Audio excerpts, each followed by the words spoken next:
it's so wonderful to be taught to Capoeira.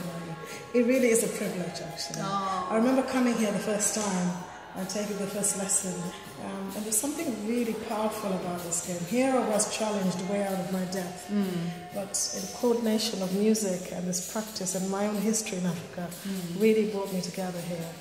What is it that brought you personally to Capoeira? I think for the same reasons, but obviously with a different background maybe, because I come from Brazil, and I think I was searching for something different. I did dance in early stages of my life as a kid, and I was searching for something that would really, I could just fit in.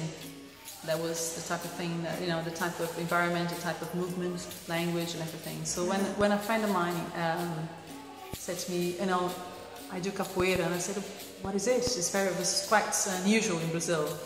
And I said, where'd you do it? And then my master had an extended school near where I lived. So I went to visit, and I remember the first class I saw was Master Bishop Flores.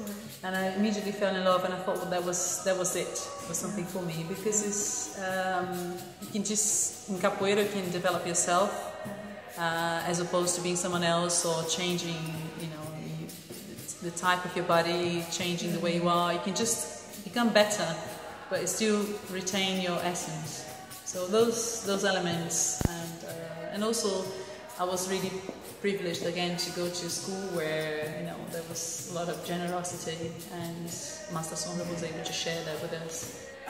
I guess it was about 5.5 years ago. I was working, wanted to do something for me because I was just doing no exercise, nothing whatsoever. And I guess when I was about 8 years old or a bit older, I'd watched a TV advert on BBC, and they're doing capoeira. So that looks interesting. Had no idea what it was.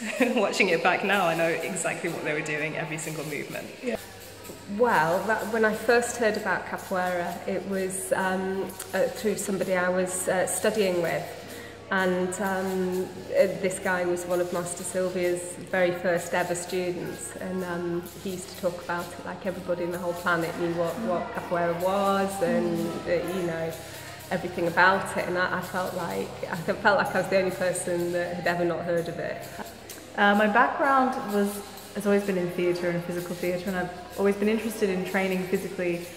But I'm not into running and swimming and those kind of monotonous tasks. I need something that's artistic and creative, and this brings together music, language, people, improvisation, and it's really sort of hard, like discipline, brings in an element of discipline, which I really like as well.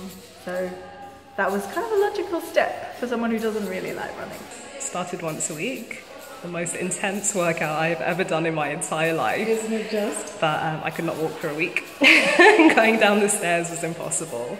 But I still wanted to come back and do more and just learn. And watching everyone play, all the older capoeiristas, just inspired me to do what I'm doing now. And I didn't give up, regardless of the pain.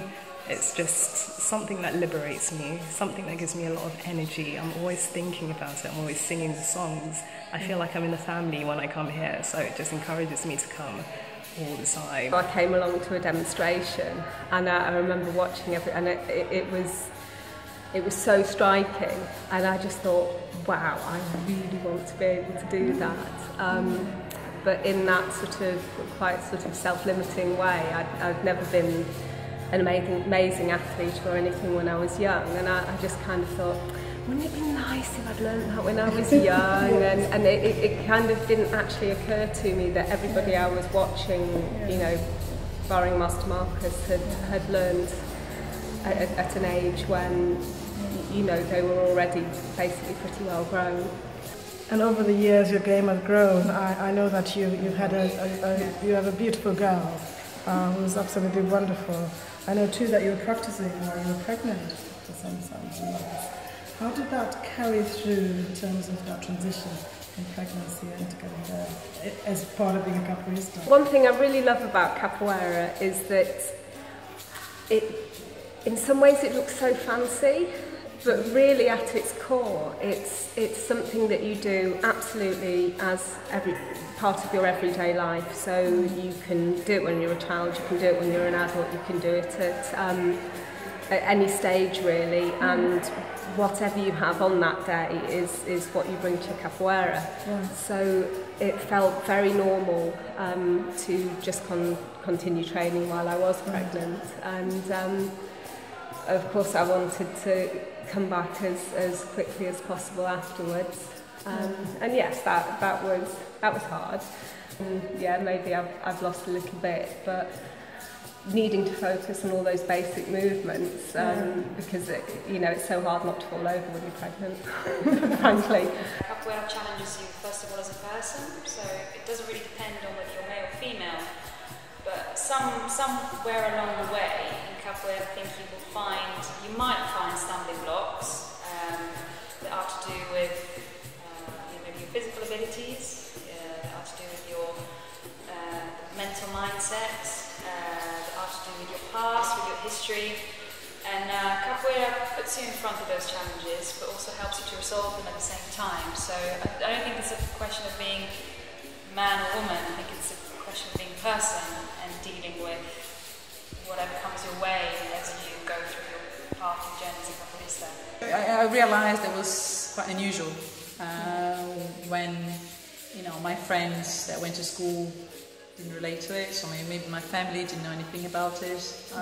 They didn't have any sports experience or arts. My parents are very conventional, so doing something like that was completely, I think, turned that world around, and it was very unusual for someone to do capoeira, and especially a woman. Has it always been easy for us women in capoeira? Have we always had it this easy to just be part of the family and practice capoeira? What's your understanding of that history? I'm not sure. I would think not. But I think there always have been some women in capoeira. It's from my understanding of the history. Maybe there's not been so many, but there's always been a few. I think it's the same with women in anything, where you maybe wouldn't expect to find them. But actually, if you look, they are always there and present. And of course now in increasing numbers, and it probably does get easier and easier. And obviously having a female master, I think makes a difference.